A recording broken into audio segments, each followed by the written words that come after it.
Security Halt Podcast. Let's go. You're dealing with an expert in guerrilla warfare. With a man who's the best. With guns, with knives, with his bare hands. A man who's been trained to ignore pain, ignore weather, to live off the land. Job was to dispose of enemy personnel. To kill. Period. Win by attrition. I was wondering that. What was the origin of that story? Okay, so I thought about this, and it was at some point in my modeling career, in my music career, I was a singer and a songwriter, and I guess I still am. And it's one of those things where you're kind of like, that's who you are forever. But somewhere along the way, somebody started calling me Jen with a G. And next thing I know, my bank is cashing checks made out to me as GIN. And I'm just like, okay, fuck it. Like, this is my alter ego. Fuck it. We balling. This is what we're going to do. Right. Oh, well, Dr. Jennifer Jen Cooley, welcome to Security Halt Podcast. Thank you for being here today. You have quite the life journey. And man, I just want you to take us along. Let's start it off where it all began. Like, where did things kick off for young Jen? Young Jen. Young Jen was, so I was born and raised in Northwest Tennessee. I had very humble beginnings. I was raised up in Buchanan, Tennessee, which is like an unincorporated part of Henry County. Okay. In the woods. So yeah. That's where I grew up. I went to college when I was 16 at Murray State. Oh, wow. Yep. So I grew up about 30 minutes south of Murray, Kentucky. And then at that point, I knew that I had a genetic build of a runway model. I mean, it really wasn't rocket science. I was 5'10" and a size 0. And genetically engineered for this profession. And so I was like, fuck, I need to be doing this. Like, why am I not doing this? Like, I want to get out of here. Yeah. So I jumped on the first, I was on my way to school. I was on my way to Murray State, and I had a full cast on my left arm. A long story, but I had broken my elbow. And I was listening to the radio because that's what we did back then. And in the 1900s. In the 1900s, we listened to the radio, and there was an ad on there about a modeling competition in Clarksville, Tennessee, called Pro Scout. And so I pulled over and I wrote it down on a piece of paper. And I went to it with the cast on my arm. And they just give you like this little up and down, 30-second interview. And they're like, yeah, you're in, jump on board. We have this, the convention is in Memphis at the Peabody, and, this is your official invite. So by that time, the cast was off. I ended up getting more callbacks that day than anybody in the history of that competition. So there were agencies there, modeling agencies there from New York, from all over North America. So like Chicago, New York, LA, Miami, all the big ones. And so I ended up signing a contract with BMG Chicago. And of course, hailing from the middle of nowhere, my mother, I mean, God bless her. She just I don't know how she dealt with me. She was just like, okay, I guess this is what we're doing. We had no guidance. I ended up signing with BMG Chicago. They told me that I was too commercial to work the international market. What does that even mean? So I didn't have high fashion editorial. I didn't have that look. That's what they told me. So they wanted me to work just the American market in Chicago, the commercial catalog market. But the whole time I was talking to this guy named JJ Cortez, who's no longer with us. And he was just a free agent who was really well known in the industry out of New York City. And he was like, that's bullshit. I can get you on a plane to Singapore in 3 months, and with zero experience. And so we ended up dropping BMG, and I went with him, and I was literally on a plane during the SARS epidemic. Oh no. On my way to Singapore at 17 by myself and it was the best thing ever. Like I fucking loved it. And I think I arrived on a Friday. And so I remember this vividly. I got there on a Friday. Um, I I was picked up by one of the guys from the agency. He took me to my apartment, the model's apartment. There was a girl there from Hong Kong named Percy. And um, my first casting, like we had a fax machine back then, and that's where our agent would send us like a long, a list of you have to be here, here, here, and here for your castings. I had no idea what a casting was. And fortunately, in Singapore, English is one of their main languages. Most people there speak English, but also if they don't, they probably speak Mandarin. And so I ended up hailing a taxi, and my taxi driver did not speak English, and he spoke Mandarin. So I had the address written down in Mandarin. I just showed him a picture. On the way there, I started getting this cramp, this wild cramp in my abdomen, and it got worse and worse. I started getting sweaty and lightheaded. And next thing I know, like I walk into this casting that I'd never been on before, and I am just like doubled over in like pain, like crying on the floor. And so I had to leave. And this was Monday morning. At this point, it was Monday. I hadn't even been to my agency yet. I hadn't met my agents at all. It was Elite Model Management Singapore. That's who my mother agent was JJ, and then my sister agent was Elite. So I had to get another taxi, and I'm in this country, and I'm 17, and I'm in fucking pain, and I have no idea what I'm doing. And I get another taxi. He doesn't speak English either. So I show him the address, and he takes me there, and I get out of the cab, and I'm just like crying. There's snot on my face. And this guy downstairs, like on Orchard Road, owned a jewelry store, and he came out, and he was just like, "Are you okay? Like, what's going on?" And I'm like, "I need to get here." And I was like trying to show him where I needed to go.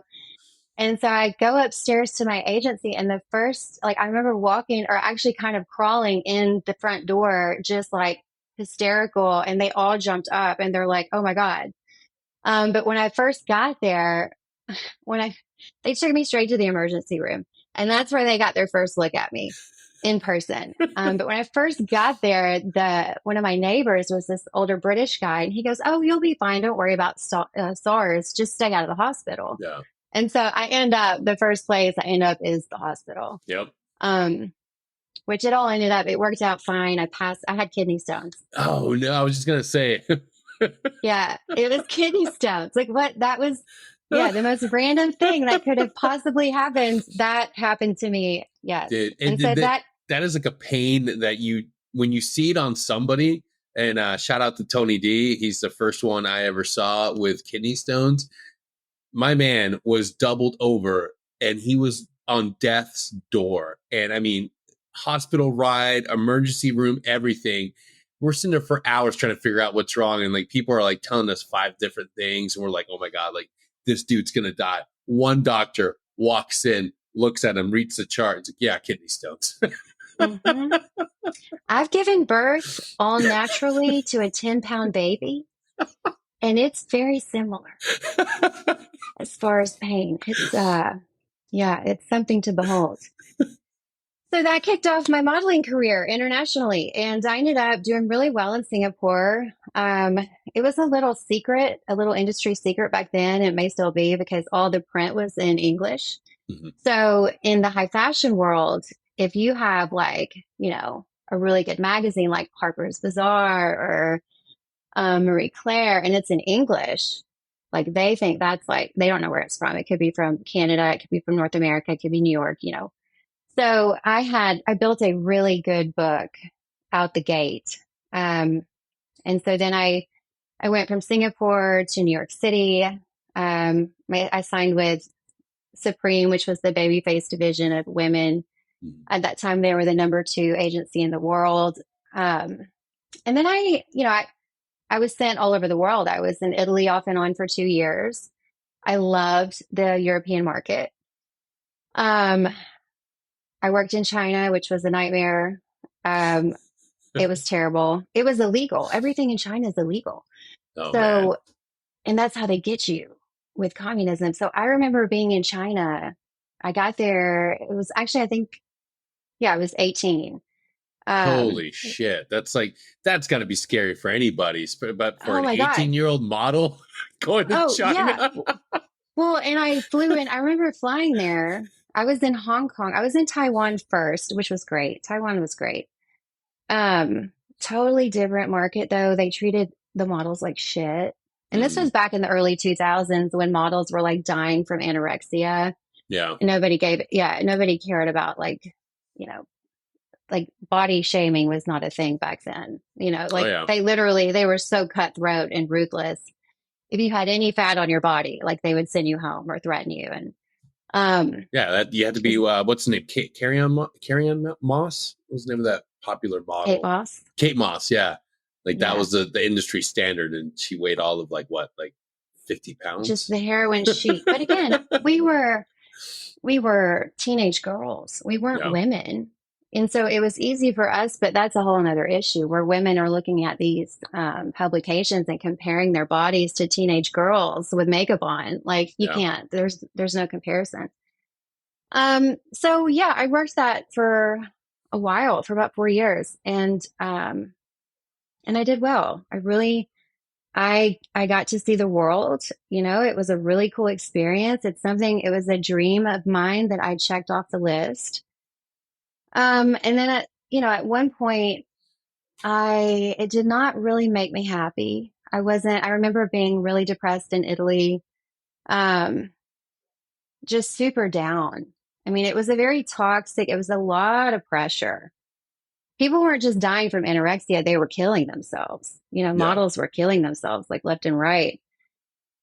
Um, It's like so the big misconception. People think like you have all the money, all the luxury in the world, like you should be completely happy. But oftentimes we look at people in this world, and you're right, like a lot of them are killing themselves. They're not only the pressure to maintain a certain size or image, but then the lifestyle. Like when you were living that, like what were some of the things that you saw as like a reoccurring theme amongst your peers in that life? Like was it like a lot of abuse of drugs, a lot of you know, just reckless abandonment and just not having like anything tangible to really like define as like, wow, this keep me grounded and happy.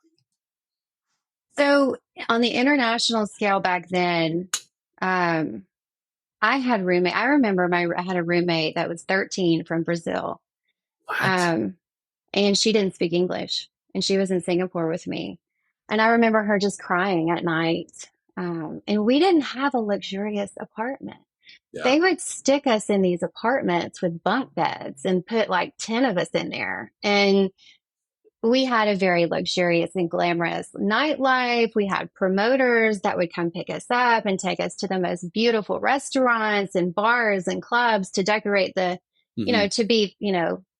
to decorate Yeah. and to make things look more attractive and appealing so that they could get customers. But we did not really have a glamorous day-to-day life. We were very young, we had no idea how to manage money. I had no idea I was negotiating international contracts at 17, 18 years old. And and I got fucked on, I remember after I left China, like I got fucked out of $20,000 and my plane was about to leave and I was cashing out and I'm 18 years old and they just looked at me like, what are you going to do about it?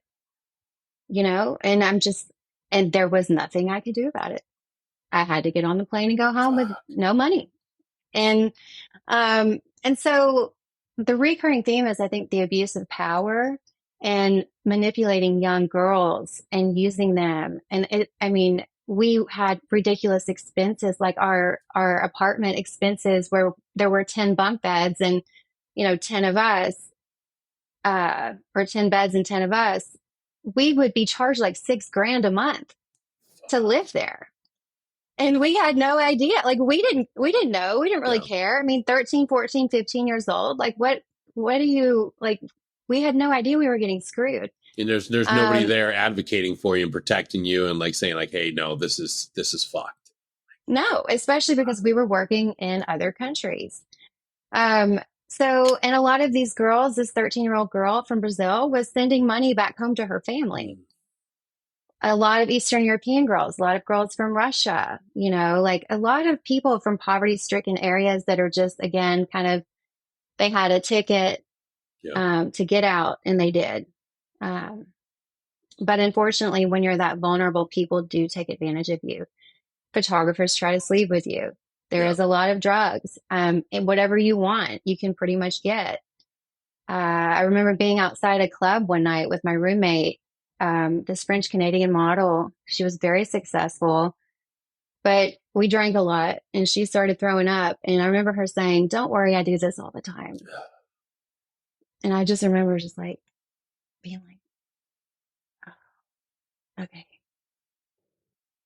Yeah. It all looks all right." shiny on the outside. It looks like you're living your dream for anybody that's seen the pictures in the magazine, seeing the ads on TV, but the reality sounds absolutely terrifying for a young girl. Like for anybody would be friggin' scared out of their mind. Show up here, do as you're told, and then, survive.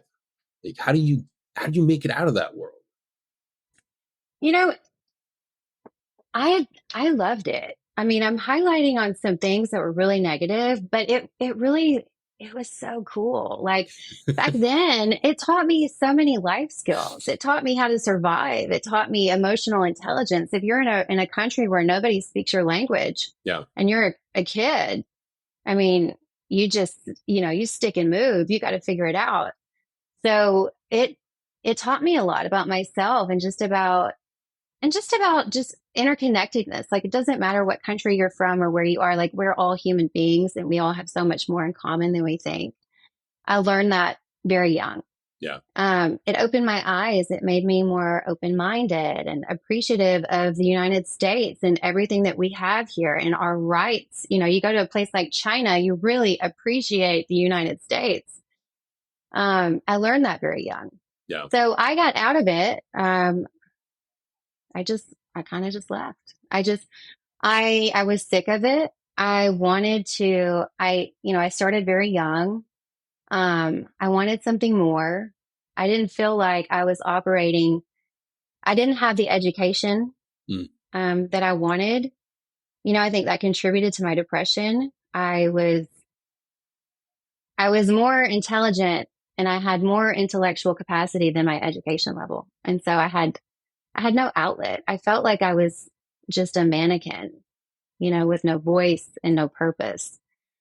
So I came back to the US and that was shocking to me. Going back to my little bitty town in the middle of nowhere as this high fashion runway model that had walked for Christian Dior and was in Gucci ads and Louis Vuitton. Like I had nothing in common yeah. with anything that I ever knew. And so that was a pretty harsh reality check, is that I came home, but I really didn't feel like I was at home. No, you'd lived, you'd Um, seen the world, the broader, like an experience, just like you highlighted, yeah, some horrible things, but you lived, you experienced some great things. And then that's sort of like for a lot of us that get out of our hometowns and experience life outside, you come back and you're like, fuck, everybody here played it safe. And I have no way of relating to you. Like it's that feeling when you're on Facebook and people reach out to you from like where you grew up and you're like, dude, like I am, I don't know how to relate with you. Like I've lived a life. Like I didn't stay home in the cozy little town and just lived. Like I went out and I experienced things. right. Yeah. So that was a tough, I think that was a period of my life where I kind of went a little wild. Like I was just trying to find my place. Yeah. I was like, well, I can't stay here. So, I'm going to go to Louisiana and try to hang out with my dad that I don't really know that well. That was on the run from the law my whole life. That didn't really turn out well. And so I was just kind of going from place to place, trying to find a new home. And I found myself Yeah. in Atlanta, Georgia, randomly. And I lived in hotels and I Really? started working at a bar. Yeah, I wasn't going to go home. I didn't want anybody to help me. I Yeah. lived in a hotel like south of 20, which is like kind of in the hood. There's I know like Atlanta very well. I was gonna say, dear God. I was like, yeah, I remember there being caution tape outside. But I got a job at a bar as like a shot girl, and then I made friends with this girl from Sierra Leone, and I just loved her. And then we became besties, and we got a place together, and then that became the first place that I could really plant my feet Mhm. as a young lady. I was 19, and I stayed there for about 4 years. And I did some modeling there locally. Yeah. And in the US in Atlanta, you don't have to be a size 2. You don't have to get size 2. Nobody cares. It's like there's no pressure. So it was a relief for me. And I just enjoyed my life. So then, at some point I became a mother very young. I was 24 when I had my oldest son. So I wanted to raise my children around my family. So I came back to my little bitty town in Northwest Tennessee, and it was still difficult for me. So I stayed there for maybe a year, and then I ended up moving to Franklin, right outside Nashville. And I'm Okay. just at that time, Nashville really was not. It was nowhere what it is today. Yeah. What time period is this now? This was 15 years ago. Yeah. So Yeah. Nashville had just kind of started becoming, a place of interest for people, entertainment industry, people from LA Mhm. who were trying to get, tax breaks and Yep. things like that. So we had like music execs and people like that moving out from New York and LA, but it really was kind of still a great place. It kind of still felt like the old Nashville Yeah. back then. But at that point, I was like, I don't know what the fuck I'm going to do here. Like as a model, like what am I going to do? So I ended up just doing a bunch of music videos, like and I didn't know anything about like modern country. I really love outlaw country, but at the time, like I remember I got the lead role in like a Lady Antebellum video. Oh, I had nice. no idea who Lady Antebellum was.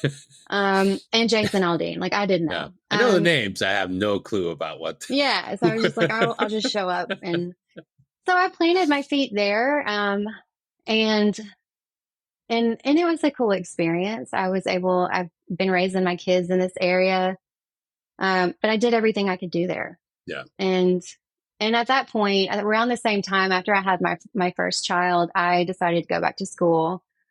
Around the same, like 2011, he was 2, and yeah, I got my bachelor's in business because I really didn't know what I wanted to do. But then at that point, whenever I started thinking about my master's, you get to decide like what you really want to be and what you want to focus on. And I've always been fascinated with psychology. I've always had a natural ability to, like, people just tell me things like that I don't even want to know. Like they just feel like they can just tell me. Yeah. They can just be vulnerable. Yeah. Yeah, their darkest secrets. People that I don't even know that well will just fucking tell me the craziest shit. And but so yeah, I knew that I had a natural ability to disarm and to listen and to be empathetic. I'm super empathetic. So I decided to make that my focus, and then I focused on clinical counseling. I got a master's in clinical mental health. And then I'm from the University of Tennessee. And then I took a break for a year. But I knew I wanted to get my doctorate. But I also had another kid at that point. I had 2 kids. I wanted to jump into a clinician role first to see, before I commit to something like a doctorate, like I really need to make sure this is what I want to do. Yeah. And I ended up working in a medically assisted treatment facility in my hometown. And I didn't see myself landing at a place that treated substance abuse. It was actually not on my radar at all. I actually didn't think I would enjoy it. I come from a family of alcoholics and Mm. addicts. And I just never thought that was for me, but it turned out to be something I really loved. It's funny how that works out. Yeah. So I did that for a year. I developed an intensive outpatient program for that part of Tennessee because there were no resources. Wow. And we partnered with, I was the only licensed person at that clinic. No shit. So they kind of put that on me to do it, and I did. And so we were taking people from who are in the court systems who were, incarcerated repeatedly, repeat offenders for drugs. They didn't belong in jail. They needed treatment. Yeah. So Tennessee started this, grant funded program where they would pay for these people to get treatment and not go to jail. Our jails were overcrowded with people who had, addiction issues. And that didn't help them. It just made them worse. So that's what I started there. And what was the success rate of that program? I left right after it took off. And I knew that I could not work full time and get my doctorate. So right after the program kind of took off, I stepped out and started focusing on academia. Yeah. So I did not stick around to see the results, but now if you look at what's going on, there's these clinics are everywhere. And they are grant funded. There's so much grant money out there that people don't know about, and it's first come, first serve. And if you just tap into it, if you don't have insurance, well, this grant is going to pay for you to get treatment. It's funny you bring that up. I'm looking for a grant writer. So if anybody's listening and you have grant writing experience, hit your boy up because got some big plans. That's not easy work too. It's a lot of hunting and grinding, trying to find grant money. Yeah. Mm-hmm. So I started going to Western, pursuing a doctorate in applied psychology. And then I started in January of 2020. Oh no. I know. And then my kids had to be homeschooled for a year. So and then at that point, Western was about 2 hours away from me. So I was driving to Western 2 or 3 times a week. And it wasn't feasible. But thankfully, this is the good thing about how we adjusted in 2020 is we started having class online. So it made things easier for me. Nice. But I knew that I needed to be on campus. And so I ended up moving to Bowling Green in 21. And then I ended up dropping the program at Western and started another program online at Cal Southern. Same accreditation, way cheaper. Nice. So then I was just well, I guess we're just here, so now we're just Kentuckians.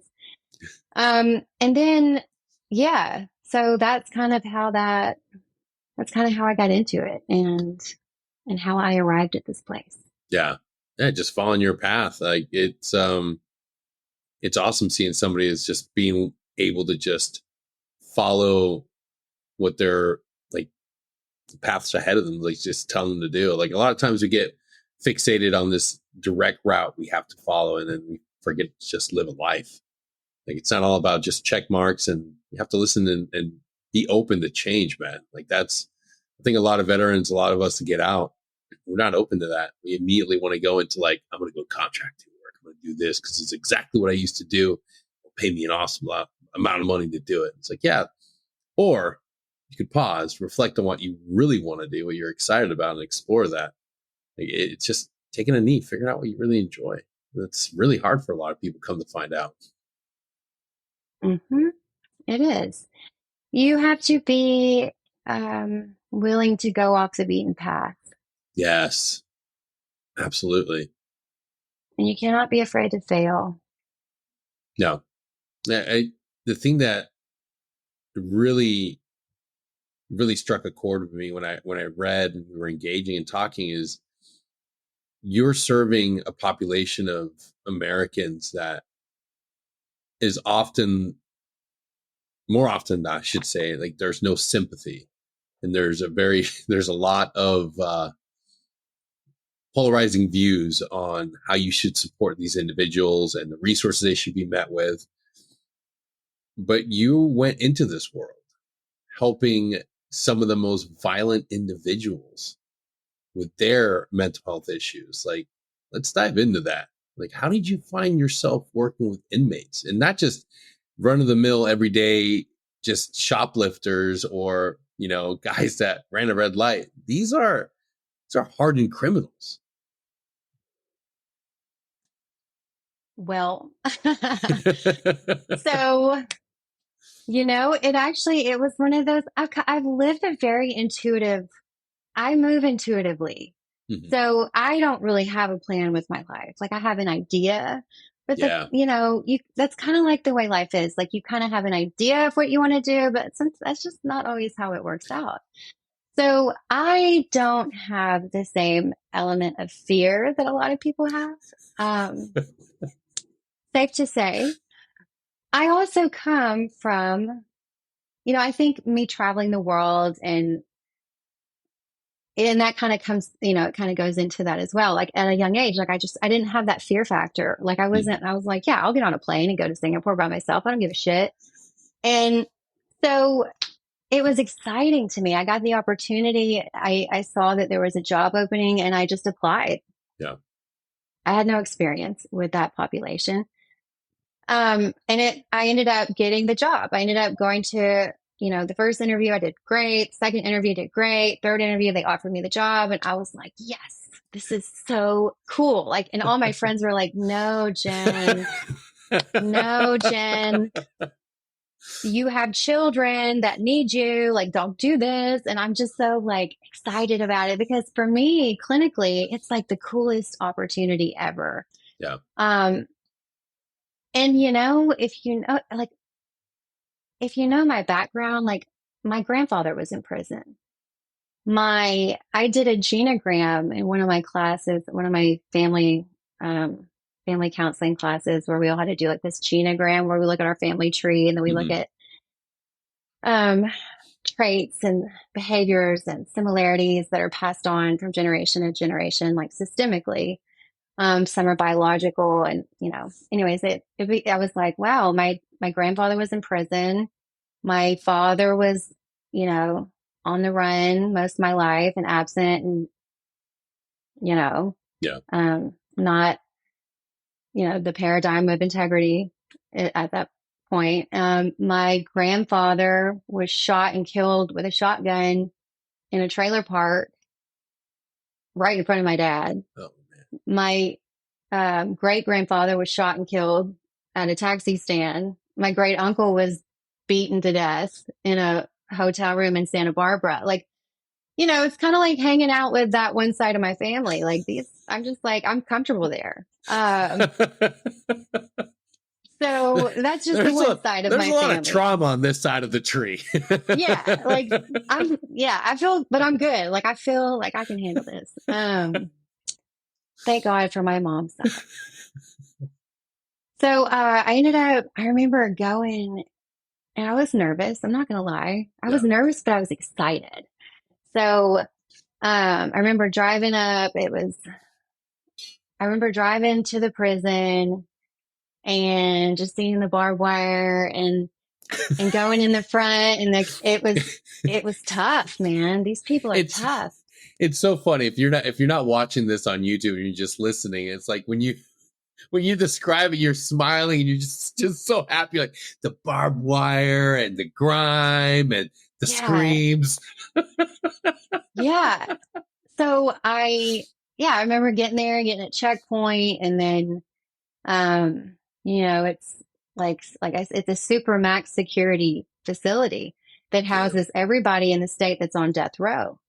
And we have the most violent and high profile criminals in the state. And I felt like what an honor to be there. And so my job was everybody in prison, everybody that's incarcerated, they have rights. They have medical rights. It's their constitutional right. If they need medical care, if they need dental, vision, and mental health care, it is their God-given right. It does not matter if they're incarcerated. So we have like a little, kind of like an emergency room type setup where we did have like our medical offices, our nurse practitioner, we had MDs, we had them like right here on this side of the building. And then like as you kind of go down the hall, there's our mental health group. We had a psychiatric nurse practitioner, a psychiatrist, me, our clinical director, who is a veteran psychologist that had been working with that population his entire career. Just the most brilliant people, honestly. And I'll get to that in a minute, but these people were just, they're an absolute joy to work with. Yeah. We had an old school LADAC that worked there. And then we have nurses, and then you have your dentist and your eye doctor and physical therapy and all that. So, and we're all there together. And then you have your units, you have your low side guys, which this was new to me. I was assuming, oh, they're medium security. They're able to walk around freely on, on the campus or on the yard. And, but it doesn't mean they're not in there for, beating somebody to death or raping them. Like they still have the propensity to be quite violent, but they're behaving on the yard. So they get more freedom. So you learn situational awareness real quick. You don't let people come up behind you. You are constantly watching the room. What shoes is everybody wearing? If everybody's wearing boots, you probably don't need to be in there. There's some shit that's about to pop off. You just, you learn to read the room, and trust the vibe and trust your instinct. But for the most part, these guys were fine. I see, there was a couple times I did not feel comfortable. One time I was on a unit and, I was abandoned by the officer on the unit, and the unit was kind of overtaken by all the inmates, and it was just me and them, and I was in the security office, and there was about 20 of them there all around me, and it was fine. I did not feel like they weren't going to hurt me. Most of those guys in there, I'm the best, like coming to see me, or the nurses or the doctors, is like it's total reprieve for them. Yeah. They are around dudes all day. 99% of them are in gangs. I mean, they see people get stabbed. They deal with horrible shit all day. So they're not going to hurt me. I'm the best thing that's happened to them. Like, Yeah. they can't wait to come see me. And most of those guys they're not bad dudes. They were in shitty situations. They're a product of their environment. Yeah. They made decisions and they got caught for it. A lot of people do things that they don't get caught for. A lot of people think about killing somebody. They did it. Most of them are roughneck men. A lot of them came from, really traumatic backgrounds. They had terrible childhoods. It really does start at home. One thing that most of them had in common, and I told you this when we talked before, was their adverse childhood experiences. And I'm not talking about just like, their mommy was mean and took away their PlayStation. Like they were severely neglected, abused, abandoned in the most horrific ways. A lot of them are recruited and taken in and groomed by gangs at 7, 8 years old because they have no family and they're taking care of their 3-year-old brother. And the gangs kind of provide for them, and they get, that's how they groom them at a young age and get them in and get them, caught up in that lifestyle. And they're not in there because it's their first offense. Like they've been doing this since they were kids. Some of them, were like the guys on death row, the guys on Supermax. They're in shackles when they talk to me, but everybody else, it's just me and them in a room, just like I would talk to anybody else. Yeah. And I gotta wonder, and what's it like sitting there with some of the more violent, like the guys on death row? Like how is it being able to work with somebody, give them some sort of like support when they know and you know, like eventually, like this person is still looking down the barrel of an execution. Like, how is it possible to give them resources and tips to like overcome any of the challenges they're going through? So at that point, and here's another thing, and I want to highlight this, like when you work with that population, like we're there not to necessarily reform. We are there to maintain Yeah. control. You know, if we've got a guy that's losing his shit and he's disturbing, he's a big, he's disturbing the peace on the unit. Well, we don't know why he doesn't, like, we don't know what's going on with him. He may have just found out that his brother was shot and killed, Yeah. and he's losing his shit and he's trying to kill somebody now, you know? So when that happens, there's a lot of crisis intervention. So we don't do, you know, it's a traumatic environment for them. You know, they're living in a fight or flight state Yeah. most of the time in that environment. Um, so the guys on death row, you know, they're different. I mean, I think it's case to case. Some of them have made peace with God. Yeah. Some of them, you have to think they're in isolation 23 hours a day, and they have been for years. And to like that alone changes a person. Like that alone is like that will break a man's spirit. Yeah. Um, It's got to be for extremely difficult to try to connect with somebody and provide any sort of like support when they've been isolated for so long. At that point, death is something they look forward to.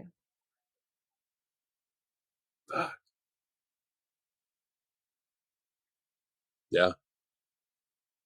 I mean, So, that's like the only thing they have to look at, like ending that sort of like day in, day out. mhm. Like, and I have to imagine though, it's got to be, how do you walk away from the office work to go back home? Because I can only imagine that some days are heavier than most. Like it can't, I mean, at some point it does feel like a normal 9 to 5, of course, for you, but I would imagine there's got to be some days that are just hit a little different. It's so funny that you say that because every day, you know, in a supermax prison, like there's never a dull moment. It's like, okay, who got stabbed today? Yeah. And it's like whenever we do group, it's so fun. I love doing group there because these guys are brilliant. They are smart. I mean, we could do trivia and they smoke me. And like the psych, one Yeah. time it was me and the psychiatrist doing trivia for fun, and these guys were just smoking our asses. They were so smart. So that I saw that actually was very challenging, and it's still challenging to separate because when I leave, I have an hour drive home, hour and a half. And so that hour and a half drive is good for me because I can decompress. Yeah. And I found that I have to. It's not like I can just talk about work with, you know, my friends. I can't. I can't like that. I'm like, yeah, I worked with a guy today that chopped up 8 people with a hatchet. And like people just look at you like, what? Like, What the fuck? What the fuck? That's just a normal day for me. Yeah, you just can't talk about it really with everybody. So you compartmentalize a lot. And you're in a state of fight or flight when you're there. You know, I'm always kind of looking over my shoulder and I'm on high alert. And I'm not just on high alert there. I'm on high alert when I leave because I work with really high ranking gang members. I work with some of the highest ranking gang members in the state and the country. And they find out everything. They find out where you live. Oh, they know where I live. They know my middle name. Like I had guys come up to me and be like, so your middle name's Denise? And I'm just like looking at them like, okay.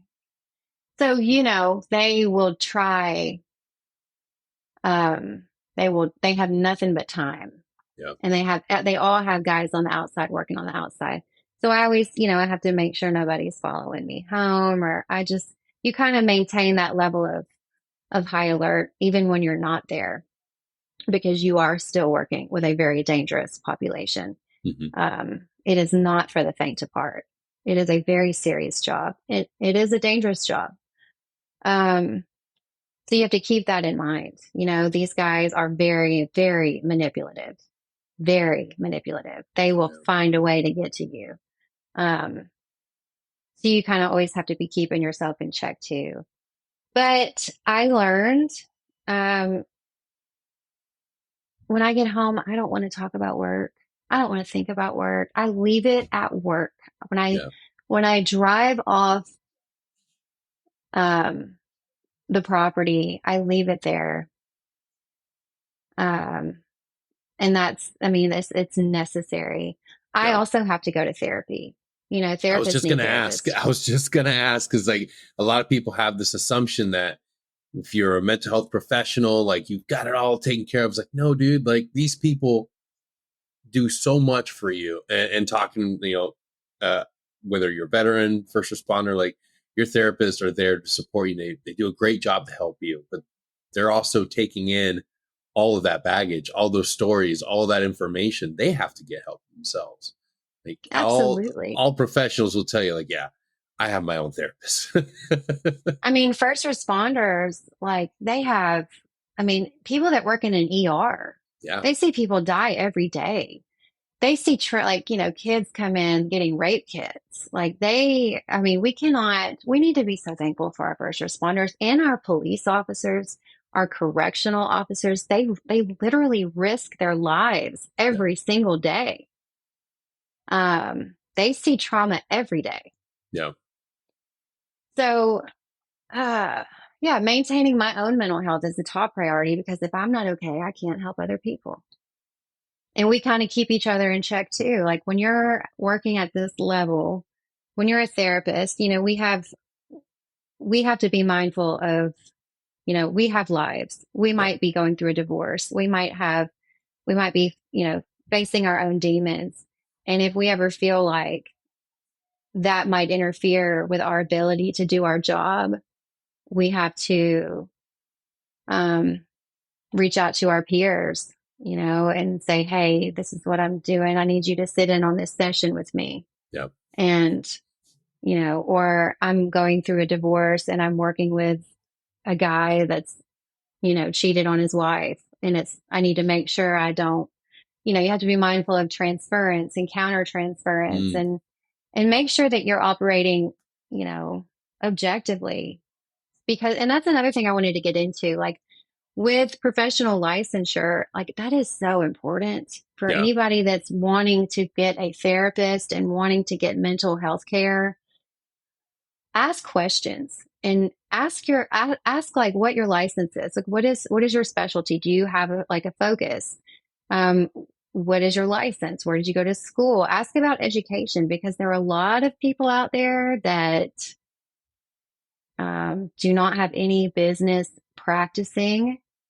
And when you don't have that professional body like the American Psychological Association and the American Counseling Association to keep you in check, you could really hurt somebody. Yeah. If you don't know what you're doing, you could really hurt somebody. There's a lot of grifters out there, come to find out. There's a market. People are finding themselves being able to label themselves a healer in the space. So be willing, if you're listening, like, make sure you're going through the right person. And it's okay to ask questions. It's okay to look up at their wall and see their degrees. Like, it's one thing I realized, like, look at the names of the universities, of the institutions this person graduated from. If it's a school in Costa Rica or another country, like maybe ask some further questions and clarify. Yeah. Are you a life coach, and did it take 20 minutes to get the certification online? Like what? Yeah. It took 3 weeks. Thank you very much. So, but yeah, you got to know that you're working with somebody who's competent and Yeah. practicing within that scope of competence. And with mental health, there is not, it's a case by case thing. And Yeah. with trauma, especially, trauma is, it's unique to the individual. There's, I think sometimes whenever we talk about trauma, it almost feels like the playing field's been level, and PTSD is just this is what it is, and this is Yeah. what it looks like for everybody, and this is how it manifests pathologically, and that's not the case. I also work in foster care, and all my kiddos have a significant amount of trauma. Yeah. And Man. and whenever you do an assessment on anybody, you take a multi-dimensional assessment, and you're looking at everything before you want to um, input like a behavioral change. You want to look at the bigger picture. You have to know what to do and how to collect data and how to make sound clinical judgment on how to proceed with their treatment and their level of care. If you have a person that says they have PTSD and they have trauma, and you assess them and they had, one incident that was highly traumatic, they had an adverse reaction to it, and they're kind of, and it's causing, significant, um, significant problems in their life, then, that's a different level of care than somebody who was sexually abused when they were 3, 4, 5 years old repeatedly by a family member for years. Trauma essentially is when it's when we experience something so malevolent that our perception of reality becomes fragmented, and it can be quite severe. It can manifest and turn into borderline personality disorder. It can turn into Mhm. schizophrenia. It can be quite complex to knit back together and help that person knit back together, um, their reality that was so distorted and destroyed. And I've worked with people all over the world before I got into people who are incarcerated in foster care. For a couple of years, I was working an online platform, and I was working with people around the world, which was wonderful.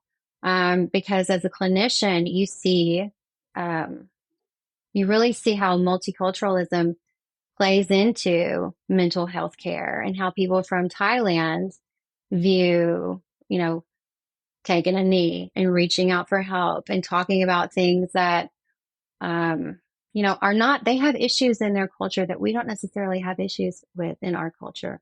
And everybody Really? looks at mental health, of course, absolutely. Um, What are some of the differences that you picked out and seen? so, well, for example, in male dominated cultures, I was working with someone from Serbia. She was in what we would consider here as an abusive relationship. Mhm. In that culture, it is male dominated. They have a different view on, their values are different, their Yeah. beliefs are different. So we have to take that into consideration when we work with people. We have to understand, we cater our treatment to what they value and what they believe, and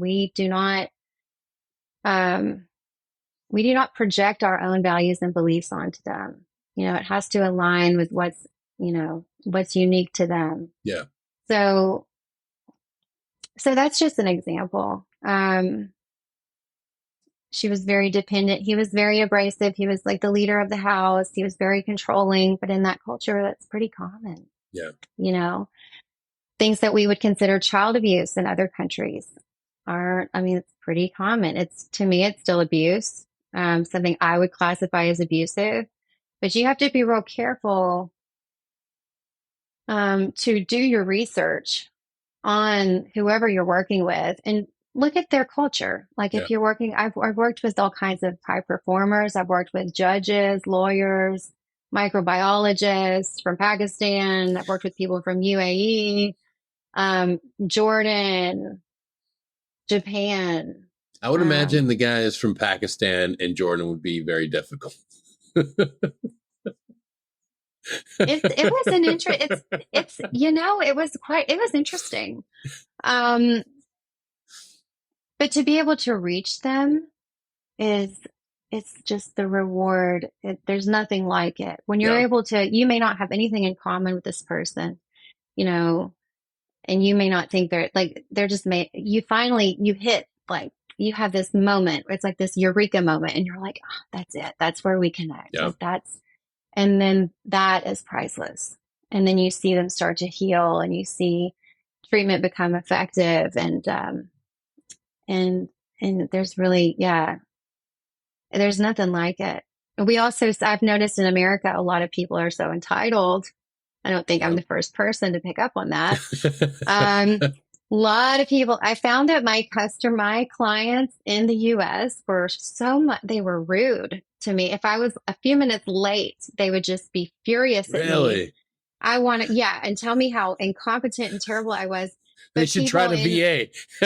Yeah, people in other countries were so kind and so respectful. Yeah. And yeah, so there's some differences there. And that's crazy. In your work both with the foster care system and then with our supermax population, it's almost like you can see the linkage probably between like the ACEs, the adversity a child goes through early on in their development, and how it will lead and affect and potentially lead them down that path. Like, in your experience, like, what are some things that we can do? Like, what are some things we should be doing in order to help? Because we always think about the stick. We always think about more penalties, more rigorous prison times, but we often don't even look at the services or things that we could do to help mitigate that problem. Like, it starts at a young age. It starts when they're children. And in my own experience, one of the things that I've realized is like, man, like, if we don't have a family, if we don't have fathers at home, like, that value raising their kids, that's one thing. That's just one thing that could help stem this constant flow of people going into the prison system. What are some things that you've seen that you're like, shit, like, we should be talking about this? This could help alleviate the problem. That's a really good question. I also just signed on to work with Metro Louisville. Mm-hmm. And the jail population is quite different than the prison population.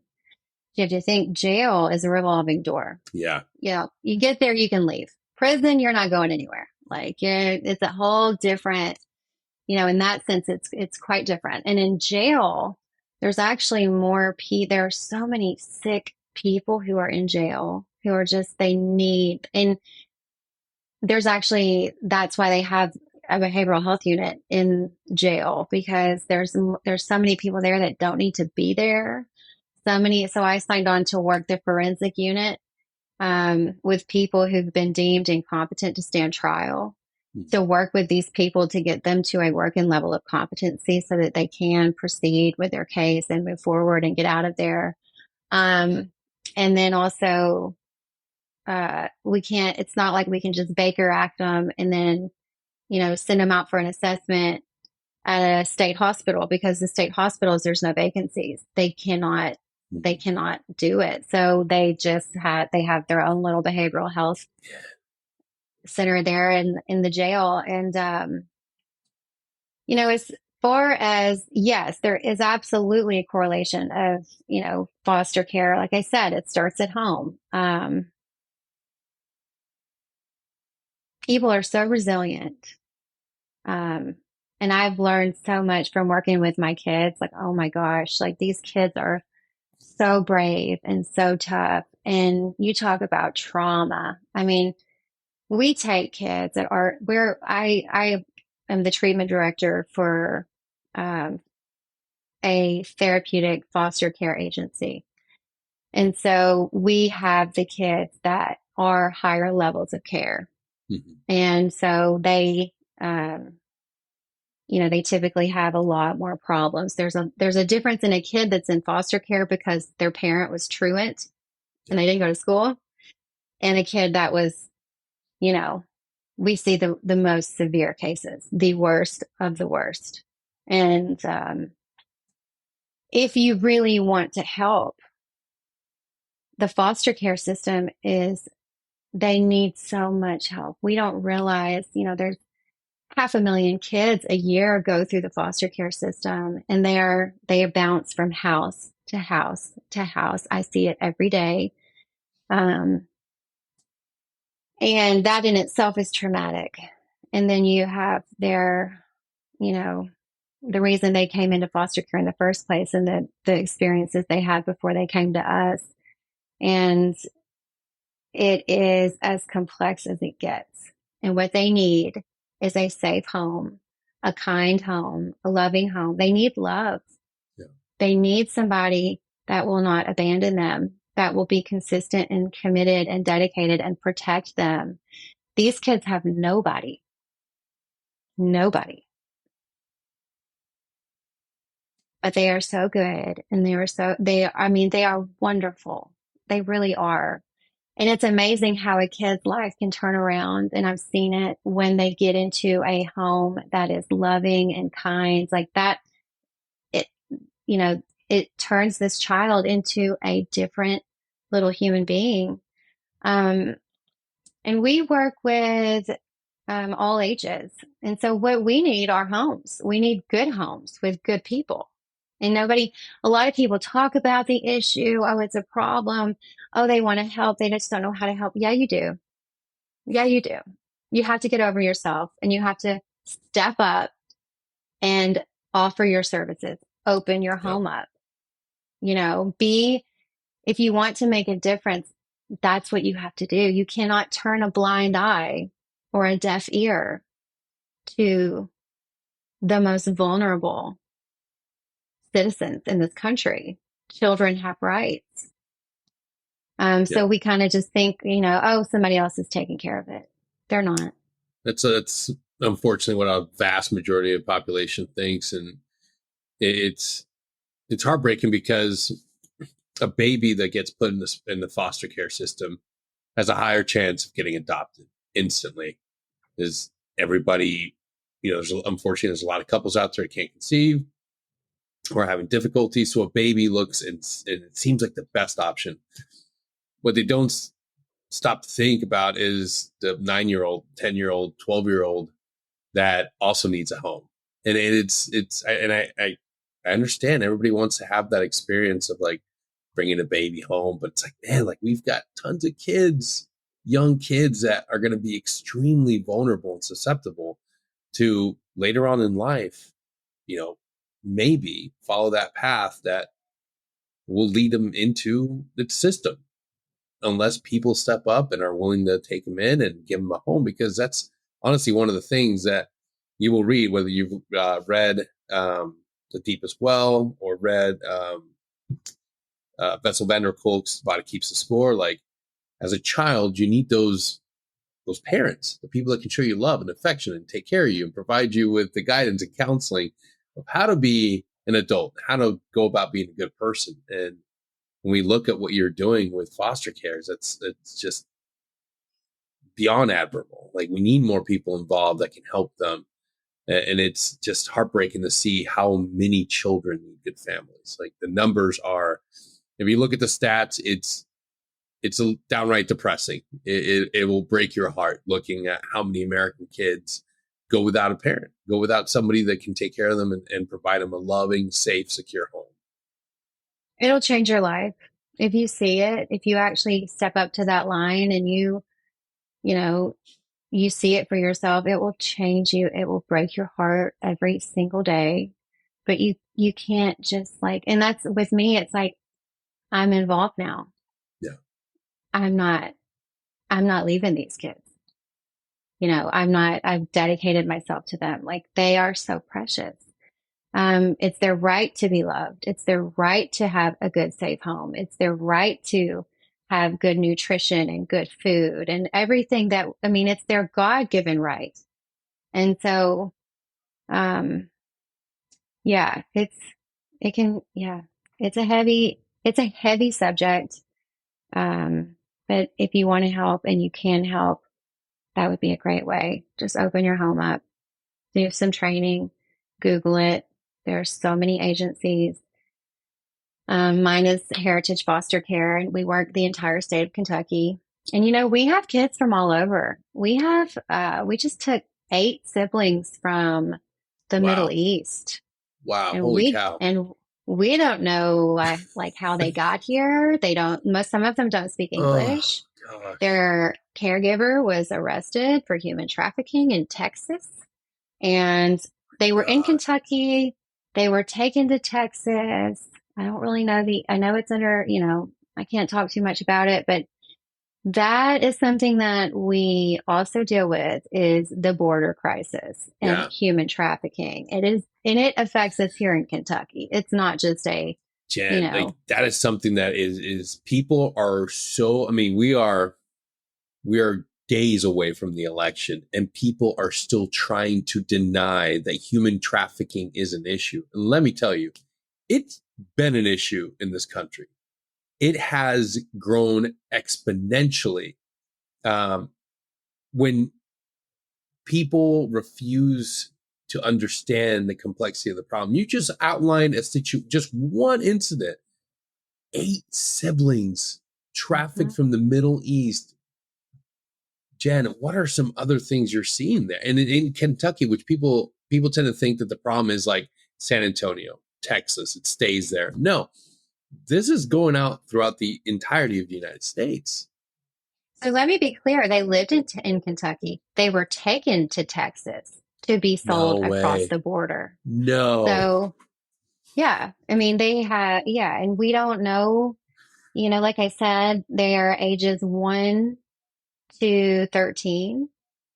Um, we don't really have good documentation. 3 of them, it says they were born on January 1st.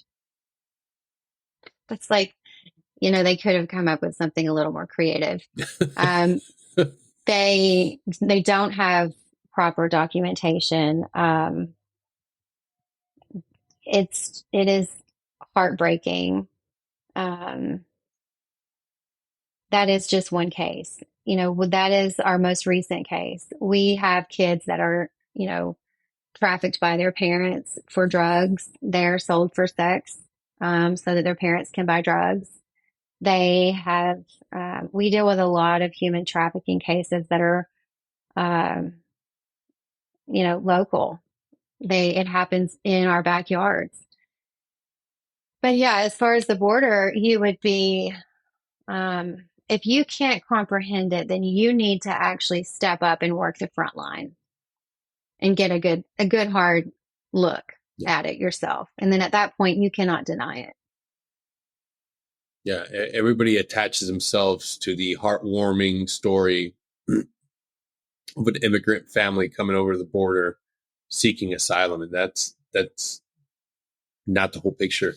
That's a very small No. portion of the picture. Um, And to make this even more eye-opening for me was these kids were indoctrinated and taught that we were evil, that white people were evil. The littles, I'm talking, they fought, they cussed us. They were taught that we were the enemy. They didn't come over here seeking asylum. uh, Hmm. I mean, there it is. Like, if There you're it looking is. for any more truth to what's really going on, like this is just one of thousands and thousands of stories out there. Like, Absolutely. It's horrific. It is horrific. And if you just see like one case is enough. Like in science, like in psychology, like if the degree of error is too broad, like we can't Hmm. There's no validity. We can't do it. Like, it's too dangerous. This is so dangerous. Like, why would we, like, I don't understand. I am dumbfounded by just the blatant denial of our politicians on, like, there's mountains of evidence Yeah. that shows like this is dangerous. We should never have done this. The degree of error is there. Like, there's too many things that are happening that are not good to make it worth it. It's not worth it. Yeah. Um, so yeah, that's a problem. And I want everybody to think about that. And, with foster care, we get all those kiddos all those kiddos that come over here across the border, when they're people that brought them or deported or abandoned them, they end up in our agencies. That's, we get them all. And that's best Yeah. case scenario. That's the thing to realize. That's the best case scenario. These kids are found. They are brought to a place where there are people that care and can provide food, supplies, and love, and truly try to care for them. That's best case. The That worst is the case best scenario case. is what's happening that none of us know about, or we pretend we don't know what's going on, and they're being brought into a hellish existence. And I don't want to continue living in a world like that. I don't want this to continue being the everyday norm. Like, we have to have some sort of awakening to realize, like, okay, we need to actually, like, go to where the source and fix this problem. Like, Yeah. I mean, we're highlighting like the best possible outcome for these kids, but you go down, it gets darker and darker and yep, darker. Human trafficking is not just sex trade. It's not just, free labor. It's organ harvesting. It yep, is, they may sell somebody into the sex trade at a young age from the time they're born.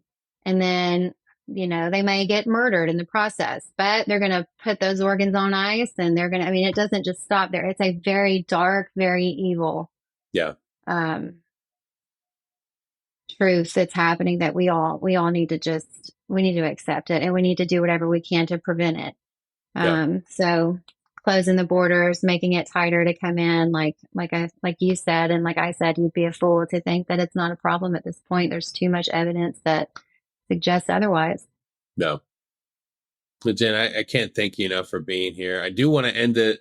We were talking about one of the most tragic and most heartbreaking aspects of our current life right now in the United States. But to take it back to something positive, you're also part of our community because you're a military spouse. And I just want to say thank you for coming on and being vulnerable enough to share your entire story, but for also being part of our community, because you're married to you're one of us. You're married to one of our Green Beret brothers, and I just want to say, I know it's not easy. It's probably one of the hardest things you have to do, coming from work and then having to deal with our Green Beret madness. But thank you for what you're doing on all fronts, and we have to connect. So I have some information to pass off for your husband, because he's coming close to retirement, right?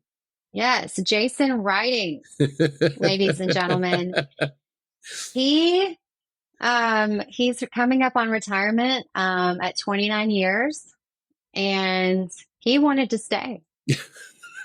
He wanted to stay, but they would not let him stay Yeah, past mandatory retirement. yeah. And I'm honored to be his wife. He is my hero. And I tell him, like, if I could be anybody, besides myself, I would be Jason Ridings. He is the best. Oh, But you're too kind. Thank you for your kind words. He's very supportive of my career, and yeah, we're excited about it. I know yeah, it's it's happening in real time for us and for him. So it's wild talking about it because it's really like it's happening, yeah. right now. And he's had an entire life of this. Oh, yeah. He came in as a Marine for a few years, and then he became a Green Beret. He was with 3rd Special Forces Group. Then he was with SWIC for a while as an instructor. at range 37, and then he came to fifth group. And so yeah, it'll be a huge change. So Oh yeah, yeah. I would love to get some information, some resources from you. That would be great. That's what we're all about. And I got you. Everybody goes through transition. We all have to leave the world of Peter Pan and the Lost Boys at some point. We all have to. And it's going to be even better for him on the outside. He's going to have an amazing chapter 2 because he's got an amazing warrior right next to him who's going to keep his ass in check. Because that's what we need. It's not going to be easy. Some days are not going to be pretty because you have to remember this has been his entire life. So it does have some elements of grief. It does have some elements of feeling like you don't have any purpose. But I mean, he's got the best partner to get him through this. And Security Halt will definitely be throwing some resources your way to help him transition and find his next best chapter when he finally puts his boots up and retires him for good. But yeah, it's awesome to see that, there's those guys that stick around. Like everybody has to go through it. We have to all eventually go through that final test. And that's going on through the outside. But like I said, he's going to be great, and it's going to be an amazing chapter for him. So, Thank you. I love the positivity. yeah, it doesn't have to. There's this whole camp where it's like it's the best. And I forget who it was. They posted this video of like this firefight from a movie. It's like that's what I wanted my career to end. And I'm like, no, fuck no. There's so many better things after you've served in the military. Like, stop trying to glamorize staying in till you're 75 years old. There's a better life out there, and life really does get better once you find out that next chapter. Because let me tell you, you were a person of service your entire military career. When you get on the outside, you're an even more powerful person of service. You can advocate for your brothers and sisters. You can advocate for people in other groups that need support. You can work in prisons and help change the mental health culture within there. Or you can get involved with foster care, like Dr. Jen Cooley right here. Like, you can do so many different things. And here's the great part. Nobody's telling you what to do. It's all about you, what you want to do. If you want to friggin' just go fishing and hunting and start an outdoor guide company, you can literally do that. But it's just great having that ability. So I know he's going to land on his feet. I know he's going to find something amazing for this next chapter. And I can't wait for you guys to come back on the show to talk about it, because I know you guys are going to be a powerful couple and a powerful force for good on the outside. So thank you so much for being here. If people want to get involved, absolutely. If people want to donate or bring any sort of resources to bear to help your foster care little ones, where can they go to find out more information? So you can reach out to me personally. Actually, we have things going on all the time. We need sponsors for Christmas for our kiddos. And a lot of guys, I've already got people in our community, in your community, that have signed up to help sponsor these kids for Christmas. So you can reach out to me personally. My Instagram is Drinks with Jen. I'll put that in the episode description, and then right here you'll see it pop up. Video editor's gonna love that. Yeah. And then also, if you wanted to just look up my agency, Heritage Foster Care, and don't just stop there. Like, we're in the state of Kentucky, but just look and see who's in your community.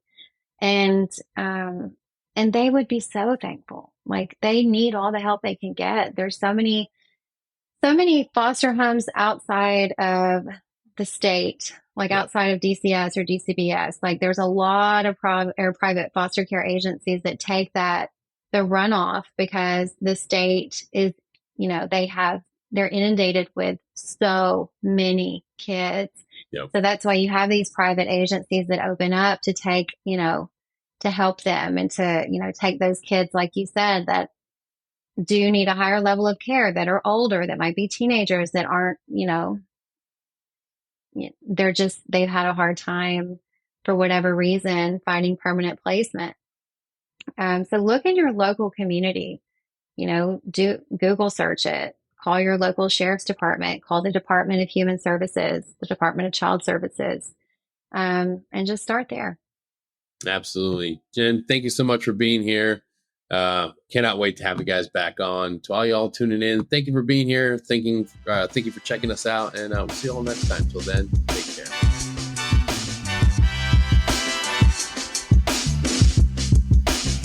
If you like what we're doing and you're enjoying the show, don't forget to share us, like us, subscribe.